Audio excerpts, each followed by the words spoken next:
அட, ராத்திரியோட ராத்திரியா அந்த சின்ன வீடே அதிருது பார். நம்ம வில்லியம் பயப்புள்ள ஏதோ புது சத்தம் கேட்டு திடுக்கிட்டு முழிச்சிட்டான் பாருங்க.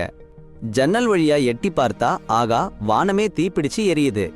அவங்க ஃபாதரோட பான் கொட்டகை தீயில கருகி போய்கிட்டு இருக்குது. பயத்துல கத்தி கூப்பாடு போட்டு அவங்க பேரண்ட்ஸ் கூப்பிடுறான். ஈவன்ஸ் அவங்க ஃபாதர் பதறி அடிச்சு எந்திரிக்க தடுமாறி அவரோட ப்ராஸ்தட்டிக் லெக்ல செயற்கை கால் இடறி விழுந்துட்டாரு. யோ, அந்த லோன் ஷார்க்கம் கடன் கொடுப்பவன் அவனோட தக்ஸிம் தான் ரவுடிகள், ஆர்சனிஸ்ட், தீ வைக்கிறவங்கன்னு தெரிய வந்துச்சு. அவங்க வந்துட்டாங்க வசூல் பண்ண. ஒரு வாரத்துக்குள்ள டெட் கடன் செட்டில் பண்ணலைனா அடுத்தது உங்க ஹவுஸ் தான் வீடுன்னு மிரட்டிட்டு போயிட்டாங்க. அந்த கேங் குழு போனதும் வில்லியம் வேக வேகமா அந்த பர்னிங் எரியும் பான் கொட்டகைக்குள்ள மாட்டிட்டு இருக்கிற ஹார்சஸ் குதிரைகள் காப்பாத்த ஓடுறான். அடுத்த மார்னிங் காலையில ஈவன்ஸோட வைஃப் எக்ஸ்பிளனேஷன் விளக்கம் கேக்குறாங்க. ஈவன்ஸ் ஏற்கனவே பேமெண்ட் கட்டணம் பண்ணியும் ஏன் அந்த லோன் ஷார்க் பான் கொட்டகை தீ வச்சான்? ஈவன்ஸ் உண்மை சொல்றாரு. அவரு டெட் கடன்ல ஒரு ஃபிராக்ஷன் தான் சிறிய பகுதி கட்டியிருக்காரு. மிச்ச மணி பணம் எல்லாம் ஃபேமிலியோட குடும்பம் பேசிக் நீட்ஸ், அடிப்படை தேவைகள், சிக் சைல்டு, சரியில்லாத குழந்தை மெடிசின் வாங்கவும், வாட்டர் தண்ணீர் வாங்கவும் செலவு பண்ணிட்டாராம். ஆத்தாடி, என்ன கொடுமை! ஆடு மாடுங்களெல்லாம் பட்டினியால வாடி வதங்கி போச்சு. ஏன்னா அந்த லோன் ஷார்க் ஆத்து தண்ணியவே தடுத்துட்டாருப்பா. பொண்டாட்டி என்னடான்னா வாயே திறக்காம உட்கார்ந்திருக்கா. அவளுக்கு அந்த கொடுமையை நினைச்சு மண்டை காஞ்சி போச்சு. அப்பதான் நம்ம ஈவன்ஸுக்கு வில்லியம் சொன்ன யோசனை ஞாபகத்துக்கு வருது. மைனஸ் அந்த லோன் ஷார்க்கை சுட்டு தள்ளிருப்பான்னு சொன்னாரு. அதே நேரம் பக்கத்துல இருக்கிற மலை மேல ஊருக்கே பயங்கரமான ஒரு கேங் பண வண்டியை அட்டாக் பண்ண பிளான் பண்ணிட்டு இருந்தானுங்க. வண்டி நெருங்கி வந்ததும் அந்த கேங்கோட கொடூரமான லீடர் பென்வேட் அட்டாக் சிக்னல் கொடுத்தான். ஸ்னைப்பருங்களோட அவனோட ஆளுங்க நாலா பக்கமும் பரவி நின்னுக்கிட்டாங்க. இவன் மட்டும் தூரத்துல நின்னு வேடிக்கை பார்க்கறான். ஆனா அந்த வண்டி சும்மா இல்லீங்க. அதுல நிறைய துப்பாக்கி வச்சிருந்த ஆளுங்க இருந்தாங்க. மிஷின் கன்ஸ் வேற வச்சிருக்காங்க. அதே நேரம் நம்ம ஈவன்ஸ் அவனோட 2 பையன்களோட அந்த லோன் ஷார்க் கிட்ட போய் பேசலான்னு சிட்டிக்கு போயிட்டு இருந்தான். அவங்க கடனை கட்டுறதுக்கு இன்னும் கொஞ்சம் டைம் கேட்கலான்னு, அவங்க பொண்டாட்டி நகை அடகு வைக்கலான்னு முடிவு பண்ணியிருந்தான். ஆனா அவங்க போற வழியில தூரத்துல துப்பாக்கி சத்தம் கேட்டுச்சு. ஒரு மலை மேல இருந்து பார்த்தா வேடோட கேங் அந்த பண வண்டியை அட்டாக் பண்றத பார்த்தானுங்க. ஈவன்ஸ் உடனே அவனோட பையன்களை அந்த இடத்தை விட்டு போயிட சொன்னான், இல்லனா மாட்டிக்குவீங்கன்னு சொன்னான். ஆனா அதுக்குள்ள வேட் அவங்கள பார்த்துட்டான். வேட் அவனோட ஆளுங்களோட நம்மள நெருங்கி வர ஈவன்ஸோட பசங்க பயந்துட்டாங்க. ஆனா ஈவன்ஸ் மட்டும் பயப்படாம இருந்தான். யோ, அடேங்கப்பா, கேளுங்க. எவனோ ஒருத்தன் கூலா சாவகாசமா என்ன சொல்றானா, நாங்க பாட்டுக்கு போய்கிட்டு இருக்கோம், இந்த ராபரியை நாங்க ரிப்போர்ட் பண்ண மாட்டோம்னு சொல்றானாம். என்ன ஒரு கூலான பேச்சு! ஐயையோ, வேடு விடுறதுக்கு ஒரு கண்டிஷன் போடுறானே. எவன்ஸோட எல்லா ஹார்ஸையும் கொடுத்தாதான் உங்களை விடுவேன்னு சொல்றான் பாருங்க. பரிதாபமா எவன்ஸ் வேற வழி இல்லாம ஒத்துக்கிட்டானாம். ஏன்னா அவனோட ஃபேமிலியை காப்பாத்தணுமே.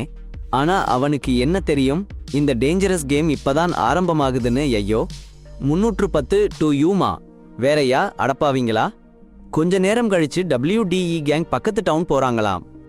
WDEயோட ஆளு ஒருத்தன் மர்ச்சன்ட் மாதிரி ஆக்ட் பண்ணி ஷெரிஃப் கிரேசன் ராபரியை ரிப்போர்ட் பண்ணுறான். என்ன நாடகம் போடுறானுங்க பாருங்க.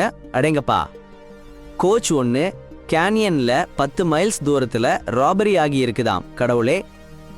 கிரேசன் 3 டெபுட்டிஸியோட அந்த சீன் விரையிறானாம். இங்க பாருங்க, இவன்ஸும் அவனோட சன்ஸும் அந்த ராபரி ஆன ரெக்கேஜ்ல தேடுறாங்க. அவங்க கண்ணுல WDE கேங்கோட விக்டிம்ஸோட பாடியெல்லாம் தெரியுதாம். யோ கொடுமையே! அந்த கொடூரமான சீன்ல ஒருத்தன் இன்னும் மூச்சு விட்டுட்டு இருக்கானாம். அவன் யாரு? பைரன், ஒரு பவுண்டி ஹண்டராம். ஆச்சரியமா இருக்கே! பணத்தை காக்கிறதுக்கு பயங்கரமா அடிபட்டு பைரனோட லைஃப் ஒரு நூல் இழையில தொங்கிட்டு இருந்துச்சு. இவன்ஸ் டக்குன்னு அவனை சிட்டி மெடிக்கல் ஹெல்ப்புக்காக வேகமா கூட்டிட்டு போனாரு. அவங்க போற வழியில ஈவன்ஸ் பார்த்தா அவரோட ஹார்சஸ் ஒரு மரத்துல கட்டப்பட்டு இருந்துச்சு. குழம்பி போய் WDEயோட ரூத்லெஸ் கேங் ஏன் அதை அப்படியே விட்டுட்டு போனாங்கன்னு யோசிச்சாரு. கொஞ்ச நேரத்துல ஷெரிஃப் கிரேசனும் அவரோட டெப்யூட்டிஸ் பயம் வந்துட்டாங்க.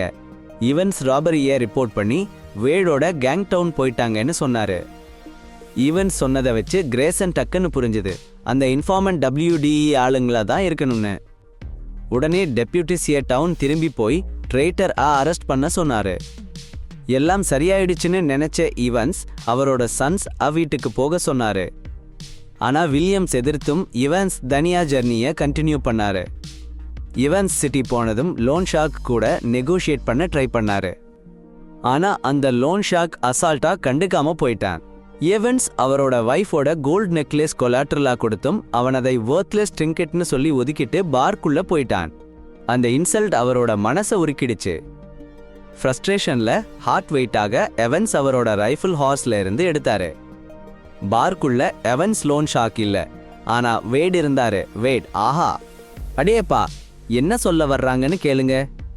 ஃபால்ஸ் இயர்ல பயமுள்ள ஒரு பொலைட்னஸா எவன்ஸோட சில்ட்ரன்ஸை பயமுறுத்தினதுக்கு மன்னிப்பு கேட்கிறானாம். அதுக்கு காம்பன்சேஷனா மணியும் ஆஃபர் பண்றானாம். ஆனா நம்ம எவன்ஸ் ஜன்னல் வழியா எஸ்கேப் ஆகிறதுக்குள்ள கிரேசனோட டெபுடிஸ் எல்லாம் பாருக்குள்ள வேட் கேப்சர் பண்ண வரானுங்க. ஆஹா இதுதான் சான்ஸ்னு நம்ம எவன்ஸ் முடிவு பண்ணிட்டான். வேட் டைவர்ட் பண்ணி ஷெரீஃபோட ஆளுங்களுக்கு க்ளோஸ் பண்ண வைக்க பார்க்கறானாம். கடைசியில வேட் மாட்டிக்கிட்டான் பாருங்க. கிரவுட் எல்லாம் கூட பைரன் வந்துட்டான். அவன் கூட ட்ரீட்மெண்ட் பண்ண டாக்டரையும் வந்திருக்காரு. கிரேசன் யூமா கூட்டிக்கிட்டு போக சொன்னா பயபுள்ள. அங்க ஒரு ஹைய செக்யூரிட்டி ஜெயில் இருக்கான். பைரன் வேற வார்னிங் கொடுக்கறான். WDEஓட கேங் சீக்கிரம் ரீக்ரூப் ஆகி டவுனையே டெஸ்ட்ராய் பண்ணிடுவானுங்களாம். உடனே கிளம்பணும்னு சொல்லிட்டான். டெய்லி அதிகாலை 3:10 PM ஒரு ட்ரெயின் யூமா போகுமாம்.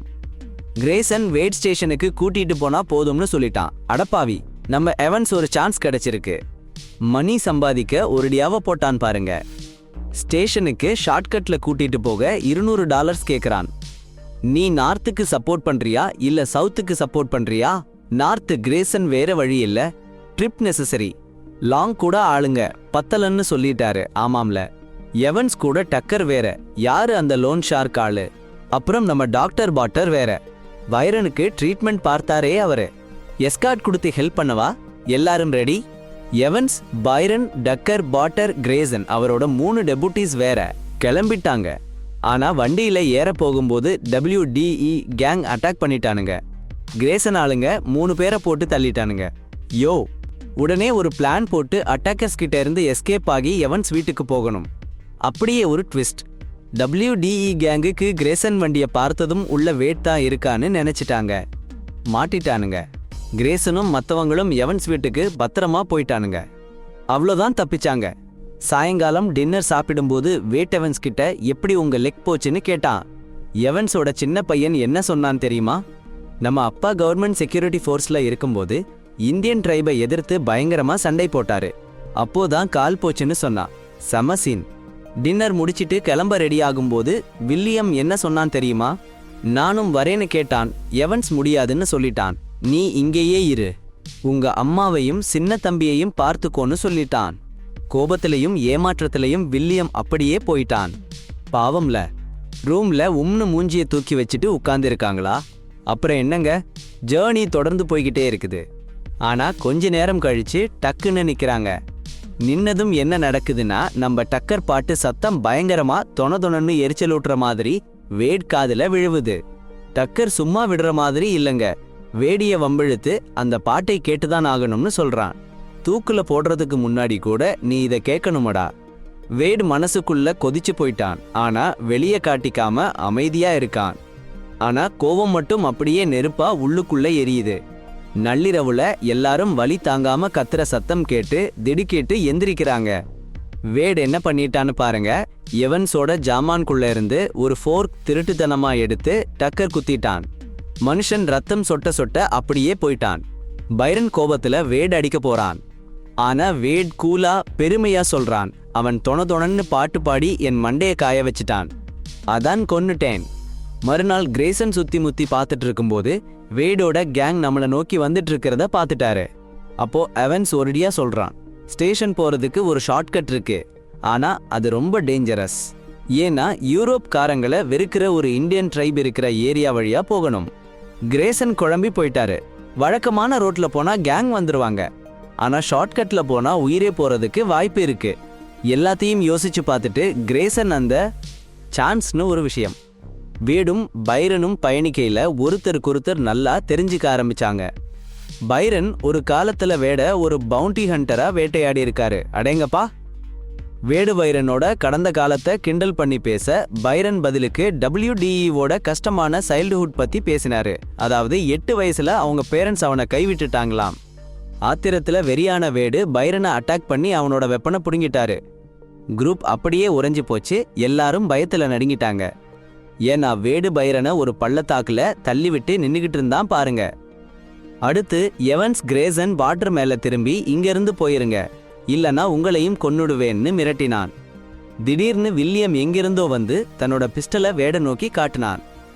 சுட தயாரா இருக்கேன், என் அப்பா எனக்கு கண்ணை எப்படி ஹேண்டில் பண்றதுன்னு கத்து கொடுத்திருக்காருன்னு மிரட்டினான். வேடு முதல்ல வில்லியம் பொய் சொல்றான்னு நினைச்சான். ஆனா வில்லியம் அவனோட ஸ்கில்ல காமிச்சதும் வேடு வேற வழி இல்லாம சரண்டர் ஆகி வெப்பனை கீழே போட்டான். அட கடவுளே!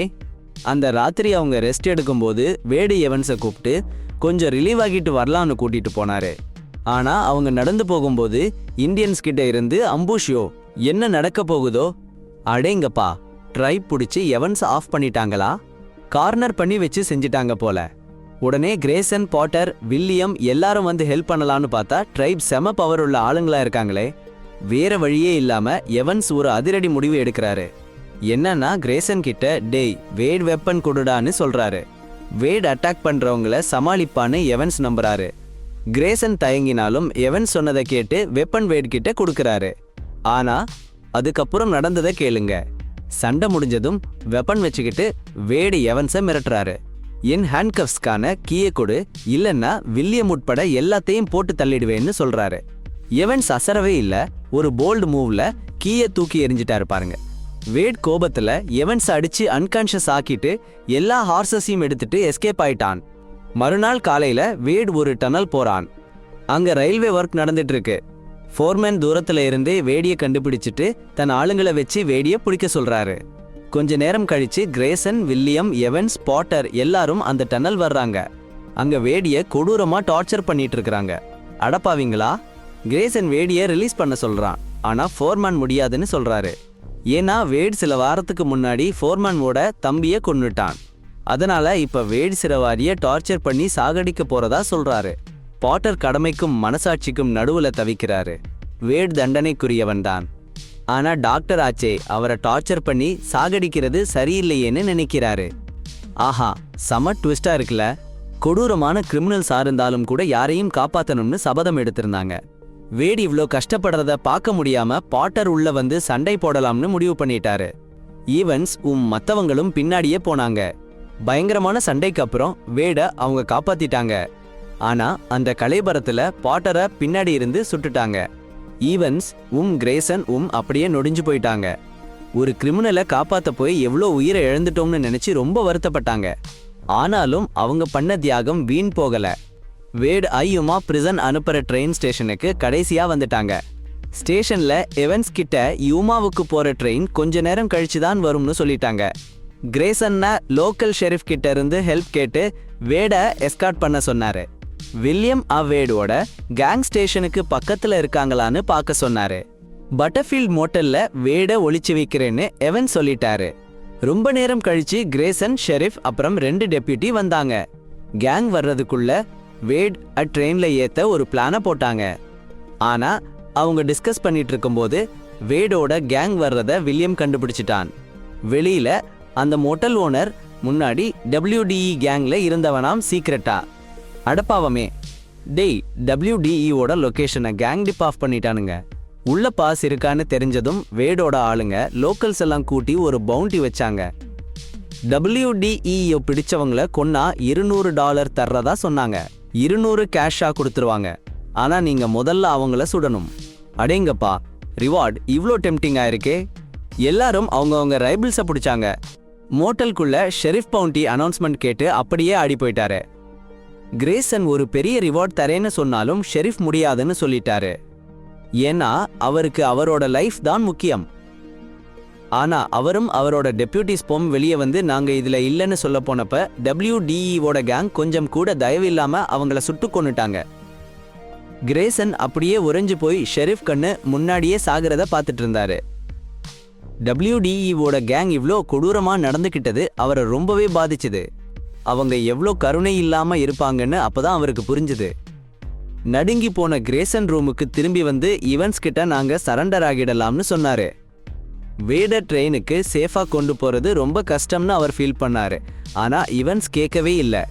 நீ இன்னும் எனக்கு $200 தரணும், நம்ம அக்ரிமெண்ட் படின்னு ஞாபகப்படுத்தினாரு. ஆமா, $200. அடேங்கப்பா, இது என்னடா ஒரு திடீர் திருப்பம்! எவனுமே எதிர்பார்க்காத ஒரு சூப்பரான சேசிங். வாக்கவே பண்ணலாம்னு நினைச்சது எவனுக்கும் செட் ஆகாது. எவன்ஸ்க்கு வேலையை விட மனசே இல்லைங்க. யூமா ட்ரெயின்ல வேட் ஏறின பிறகுதான் இனி எல்லாமே. என்ன ஆனாலும் சரி. அப்படியே கிரேசன் கிட்ட, உனக்கு தெம்பு இல்லைன்னா நான் தனியாவே செஞ்சு முடிக்கிறேன்னு சவால் விட்டுட்டாரு. ஆஹா, அப்புறம் பாருங்க, வில்லியம சேஃபா பக்கத்து ரூம் கூட்டிட்டு போக சொல்லிட்டு வேட அந்த பேக் டோர் வழியா நைஸா எஸ்கேப் பண்ண பிளான் போட்டுட்டாரு. திடீர்னு ஒரு கன் ஃபைட். சும்மா பட்டாசு வெடிக்கிற மாதிரி டமார் டமார்னு எகிரி அடிக்குது. ஈவன்ஸ் ஒரே ஆளு வேட்ஸ் கேங் கூட மல்லு கட்டிட்டு இருக்காரு பாருங்க. அதுக்குள்ள வேட புடிச்சு பார்னல தள்ளிட்டாரு. ஆனா அங்கதான் ஒரு ட்விஸ்ட். ஈவன்ஸ் கொஞ்சம் அசந்த நேரத்துல வேடு ஒரு போடு போட்டாரு பாருங்க. அப்படியே சுருண்டு விழுந்தாரு. Get you on the train அப்படின்னு சொல்லிட்டு ஹீரோ மாதிரி திரும்பி வரலாம்னு நினைச்சிருப்பாரு. ஆனா இப்ப பாரு, ஒரு பயலும் இல்ல, யாரும் பார்க்கல. ஒரு கால் இருந்தா என்ன பண்ண முடியும் சொல்லுங்க? வேட் கத்தினான் பாருங்க, ஃபயர் நிறுத்துங்கன்னு. அடங்கப்பா, எவன்ஸ் மறுபடியும் அடிச்சு தூக்கிடுவாருன்னு வேட் நினைச்சிருக்கவே மாட்டாரு. பின்னாடி இருந்து ஒரு அட்டாக் இருந்தாலும் வேட் சும்மா இல்லப்பா, பயங்கரமா ஃபைட் பண்ணினாரு. ஈவன்ஸ் அப்படியே மூலையில மாட்டிக்கிட்டாரு. ஆனாலும் பாருங்க, எவன்ஸ் அசரவே இல்ல. என்ன ஒரு மன உறுதி! அப்படியே வேடுக்கு மண்டை காய்ஞ்சு போச்சு. இந்த மனுஷன் எதுக்காக இவ்வளவு கஷ்டப்படுறாருன்னு ஒரே குழப்பம்.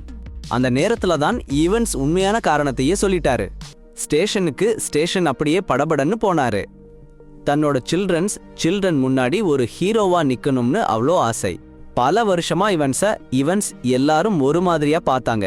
மைனஸ் ஏன் அவனோட ஓன் ஃபேமிலி மதிக்கல. ஏன்னா அவனுக்கு ஒரு லெக் இல்ல. ஒரு ஷார்க் அவனோட பார்ன் எரிச்சப்போ அவனுக்கு பயங்கர பவர்லெஸ் இருந்துச்சு. ஆனா ஒரு நாள் தன்னோட சில்ட்ரன் அவன் எப்படி நோட்டோரியஸ் கிரிமினல் தனியாளா பிடிச்சான்னு சொல்லணும்னு அவ்வளோ கனவு கண்டான். வேட் ஈவன்ஸ் வார்த்தையை கேட்டு தன்னோட பெயின்ஃபுல் பாஸ்ட் ஞாபகம் வந்துச்சு. ஈவன்ஸ் ஒரு ஃபாதர் மாதிரி பார்த்தான். மைனஸ் எவ்வளவு டிசபிலிட்டி இருந்தும் தன்னோட சில்ட்ரன் போராடுற ஒருத்தர். வேட் ஓன் பேரண்ட்ஸ் இது கான்ட்ராஸ்ட் இருந்துச்சு. அவங்க வேடு தெருவுல விட்டுட்டு போயிட்டாங்க. ஈவன்ஸ் டிட்டர்மினேஷன் பார்த்து வேட் மனசு மாறி ஹெல்ப் பண்ணலாம்னு முடிவு பண்ணிட்டான். எவ்வளோ கஷ்டத்துக்கு அப்புறம் 2 பேரும் ஸ்டேஷன் கார்ட் ஹவுஸ் ரீச் பண்ணாங்க. ட்ரெயின் இன்னும் 10 நிமிஷத்துல வந்துடும்னு வெயிட் பண்ணிட்டு ரிலாக்ஸ் பண்ண ஆரம்பிச்சாங்க. அவங்க பண்ண வைல்ட் அட்வென்ச்சர்ஸ் பத்தி ஜோக் பண்ணி சிரிச்சாங்க. Never gun can rely on him who அப்படித்தானே. இந்த சமயத்துல WDE 2 தடவை யூமா ஜெயில இருந்திருக்கானாம். ஆனா 2 தடவையும் எஸ்கேப் ஆயிட்டானாம். அடேங்கப்பா! ஆனாலும் ஈவன்ஸ் அதை பத்தி கவலையே படல. ஏன்னா WDE திரும்பவும் எஸ்கேப் ஆனா கூட தன்னோட மிஷனை முடிச்சிட்டேன்னு அவரோட சில்ட்ரன்ஸ் கிட்ட ரொம்ப பெருமையா சொல்லிக்கலாம்ல. அவ்வளோதான் விஷயம். கொஞ்ச நேரத்திலேயே யூமாவுக்கு போற ட்ரெயின் வந்துருச்சு. தூரத்துல இருந்தே WDEயோட மென்ஸ் எல்லாம் ஈவன்ஸ் கார்ட் ஹவுஸ்ல இருந்து வெளியே வந்ததும் சுடுறதுக்கு ரெடியா இருந்தாங்களாம். ஆனா வில்லியம் சீக்ரெட்டா வந்து ஹெல்ப் பண்ணிட்டாரு பாருங்க. புல்ஸ் எல்லாரையும் விட்டு WDEயோட மென்ஸை பிளாக் பண்ணிட்டாரு. இந்த டிஸ்ட்ராக்ஷன்ல ஈவன்ஸ் எப்படியோ WDE ட்ரெயின்ல ஏத்திட்டாரு. ட்ரெயின்ல ஏறறதுக்கு முன்னாடி WDE குட்பை சொல்லிட்டு ஃப்ரீ ஆனதும் திரும்ப மீட் பண்ணலாம்னு ப்ராமிஸ் பண்ணாராம். ஆனா அப்பதான் ட்விஸ்டே. WDEயோட மென்ஸ் வந்துட்டாங்க. வந்ததும் ஈவன்ஸ் மேல சரமாரியா ஃபயர் பண்ண ஆரம்பிச்சிட்டாங்க. அப்பா, அந்த ப்ராசஸ்ல ஈவன்ஸ் சாருக்கு செம அடி. WDEயோட மென்ஸ் அவங்களோட லீடரை காப்பாத்திட்டோம்னு செலிப்ரேட் பண்ணிட்டு இருந்தாங்க. ஆனா WDEக்கு சந்தோஷமே இல்ல. ஏன்னா ஒரு நல்ல மனுஷன், ஒரு ஃபாதர் ஃபிகர் மாதிரி இருந்தவரை தன்னோட ஆளுங்களே சுட்டுட்டாங்க. அதுவும் எவ்வளவு தடவை ஸ்டாப் பண்ண சொன்னாரு, கேட்கவே இல்ல. பயங்கர கோபத்துல WDE அவரோட மென்ஸை திருப்பி அட்டாக் பண்ணி எல்லாரையும் போட்டு தள்ளிட்டாராம். ஆஹா, WDE அங்கிருந்து கிளம்பும்போது வில்லியம்